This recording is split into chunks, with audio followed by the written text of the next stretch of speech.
Hi, I'm Melty Muse and welcome back to another video. I know it's been a month since I last uploaded, but now I am back and with something to review. So as you can see, Ohuhu have kindly sent me their soft chisel brush markers to try out today, along with a Bleedproof sketchbook. This is their set of 60 brush markers, and it comes with this protective sleeve that I love to use in my normal sketchbooks, and a color swatch sheet, which you'll see me fill in, and then this like little user manual thing that just talks about all of their different types of markers. And here is the marker pad. There's perforated edges, it has 60 sheets, and it's meant to be completely bleed proof, which we will test out later, but I'm super excited to show you the results. It is also spiral bound, which I don't usually use, but since this is like a special kind of sketchbook, I don't mind. You might be thinking, what is so special about these markers, since I've tried Ohuhu markers before? Well, this is your standard brush tip, but then on the other side, the chisel tip is quite different. As you can see, its shape is different to the standard chisel nib, and that's because it bends slightly. Yes, its shape makes it bend, and because it's softer, it just has a kind of like brush feeling to it, like a flat brush. Whilst I'm filling out the swatch sheet, you might be able to see how it bends slightly, and I think that is lovely because I do really enjoy a chisel nib. So this is kind of like a game changer almost. I don't know, I just really enjoy it. For the sketchbook, I wanted to color the cover since it's white and it just looks like it wants to be drawn on, so that's what I'm going to be doing. I used the alcohol markers on the front, and I am not 100% sure that was suitable for the cover.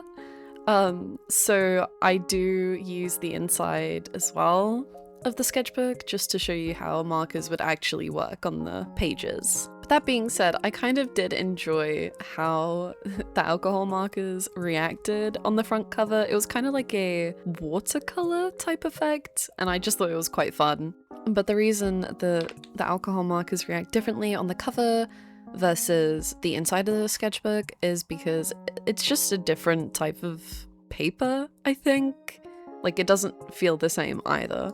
But it's still definitely doable. You can definitely use alcohol markers on the cover as long as that's the kind of effect you're going for. But anyway, I had a lot of fun drawing on the cover. I loved drawing all the different fish and then the little like star effects. I don't know, I've just been drawing stars like that for a little bit and I've been really enjoying it recently, so I just kind of have been doing that on everything to fill up space. I've also been drawing a sunfish quite a lot, which is why it's like in the center of the sketchbook. I wanted it to be the main focus because I think their shapes are so cute. And with that being said, I actually have drawn a sunfish for this month's mail club. So if you're interested in that, it is £10 a month. And you can join via the link in my description. It's on Ko-fi, so you just need to go on Ko-fi, type up my name, and go onto the memberships, and it'll be there. Anyway, let's talk a bit more about the star of the show, which is the markers. So since it's a set of 60, there are so many colors, and I really like the color range. I especially love the more pale colors. For example, V14, that one is so beautiful. Same goes for V32, that one's very nice. It's like an icy kind of purple. It's so beautiful. And I like the grays. I feel like they're so beautiful. I keep describing them as beautiful, but that's because they genuinely are. I also really love Collingwood Grey. It's YGY11. It's like almost like a tea stain color, but it's so beautiful. Like, it stands out to me so much. And obviously the pinks do as well. But yeah, the color range is pretty nice. I do wish to see even more lighter, paler colors from Ohuhu because they're just gorgeous and they're like my favorite kind, to be honest. Moving on, as you can see, as I am coloring, there is this watercolor effect that I was speaking of, and that's really interesting. I think it's just the material of the cover, and you can see the edges of where I had previously colored, and it kind of pools a little if it gets too wet, so that's what leads to that kind of effect. And at first, it definitely, like, made me a bit nervous because I thought that I had just, like, sabotaged my own video. But I actually end up really liking it. I think it gives this really relaxed, like fun look. And it also just really suits the fish anyway, so I can't be too mad. But if I was to go back and recolor the cover of the sketchbook, I would probably use acrylic markers, I think, or just paint, to be honest. Acrylic paint. But obviously you can keep it blank if you want. I just thought it would be fun to colour it in and decorate it. I also tried to make the fish all different colours so that I could use as many of the different colours in the set that there are, and I think I did a good job. None of the fish are like the same colour other than like one fish and then the coral, but that's alright, it doesn't count. But yeah, I had so much fun, and if you were wondering, no, the cover didn't bleed, the markers did not bleed onto the other side, so I guess that means that the cover is also bleed proof. Also, if you want to check out these markers yourself and purchase them, I will leave a link to Ohuhu's website down below, and if you use my code MELTYMUSE, you will get 10% off. And you can use that code on everything at ohuhu.com. It actually feels really nice to be back and to be recording and editing again for you guys. I actually kind of missed it. Sorry for not uploading for a month. I just kind of wanted to take a break in December and then I was busy. And yeah, but I am back and I will be more consistent than ever, I promise. I actually have quite a few collabs lined up, so I'm very excited to record those. The next few videos are all going to be reviews. Regardless, I hope that you guys really enjoy them. I am looking forward to uploading them. But also, I'm sorry if I sound a little different. I think I'm a little ill, but I wanted to get this voiceover done anyway, so I apologize for that. On another note, I've also been thinking about making some longer shorts here on YouTube where like I talk about stuff, I guess. Like I talk about the drawing that I'm doing in the shorts or whatever. And I just wanted to know if that's something you guys would be interested in because it sounds fun. I also think it sounds more engaging to my viewers as well and my audience.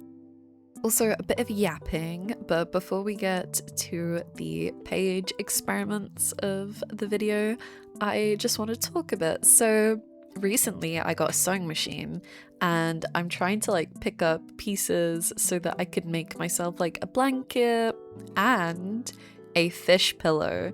And I think that sounds so fun and I would love to make like a short here on YouTube about it. So I don't know, it's quite different.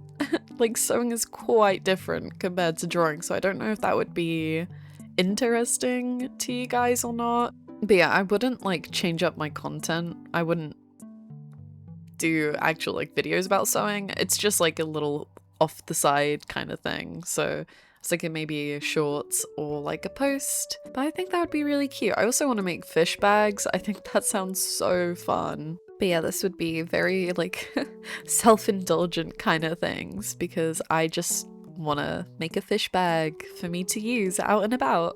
Actually, I think it would be smarter to upload that kind of stuff on Instagram just so that I'm not bringing random hobbies into my YouTube channel.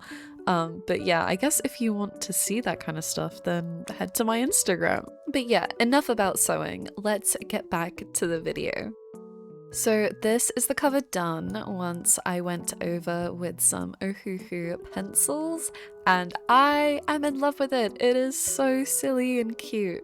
makes me very happy. But now it is time to test out the Bleedproof paper. So we have a blending test, and I just went for like yellow to red. So I kind of just put the basic layers down and then I went over them a couple times. So I'd get the darker yellow, push that into the lighter yellow, get the lighter yellow, put it on top of the darker yellow, and then because it would get a bit wet, I would go back with the darker yellow and I'd put it back onto the lighter yellow. Oh my god, my explanation is so terrible. But I did the same with the orange and then I think red. I don't know if I added a red or if I just kept it as orange. I think I did. But this technique actually ended up working really well, and if you are noticing that the lighter yellow is looking a little dark, that's because first it's gotta like soak up into the paper, I guess, but then once you give it time, it goes back to normal and then it's light and nice again. So if you have the sketchbook, don't panic if the lighter colors look a bit grey, just give it a bit of time and once it's fully dry, it'll go back to normal. Next, I did this kind of pen smudge test, so we'll be going over this pen with markers a couple times to see if it smudges. But first, we gotta let it dry, so we're moving on to the layer test. So we start off with one layer of marker, and then we just kind of build it up. So I think I did like 2 or 3 layers here. And then I move on to 4, and then the last one I kind of lost count and I just kept going and going, which you will see. And I think it's just super interesting because you can see the paper getting like really wet, so you can see that I'm like putting tons and tons of layers on. Once the gel pen from previous had dried, I went ahead with a light color and I just started going over the top of the pen and it smudged ever so slightly, so I'm assuming that the reason it did smudge was because the pen wasn't fully dry. But look at that last thick layer of pen. There is no smudging! That is incredible! How crazy is that? And we are coming back to the layer test, and there is no bleeding! I literally put so much ink onto the page to the point where it was like wet, and there was no bleeding. No bleed through whatsoever. Like, that is so crazy. You could draw on both sides of this paper without worrying if it's gonna bleed or not. Like, this is super impressive to me, and I'm definitely gonna be using it more for my markers because it's just so good. It is so good. But anyways, lastly, I am just gonna be coloring this fish that I drew because I didn't know what other tests to do. I felt like I kind of covered it all, and I was like, well, it'd only be fair if I did another little illustration just to show, because like an illustration versus tests is still quite different, you know? Like, kind of seeing it in action, if you get what I mean. But I was so super happy with how this illustration turned out. I really liked the stars, how I like made it yellow in the middle. It kind of looked magical, maybe like glowing a little bit, but this was a very, very nice illustration. I think it's really cute, and I'm just very pleased with how it turned out. Just to reiterate, as you can see, when I'm layering down the yellow, it seems to be kind of grey, but once it dries, it looks really vibrant, so that's normal with this paper. It just needs to be absorbed first, and then the colour will come through. And you can see the same happening with this lighter pink colour. The same happens, it dries, and then it's nice and bright again. Overall, I am blown away by the Bleedproof sketchbook. It's crazy. Literally crazy. It blows my mind. But I also really like these markers. I love chisel nibs, so having like a soft version is so nice. It feels fun. I don't know. I like the bouncy feel. It feels nicer than a regular chisel nib. The experience just feels nicer overall. But yeah, that's the end of this video. Remember to use my code MELTYMUSE. Let me know if you're thinking of getting either the markers or the sketchbook, and let me know what you think about the illustrations. I will see you guys next time. Bye bye!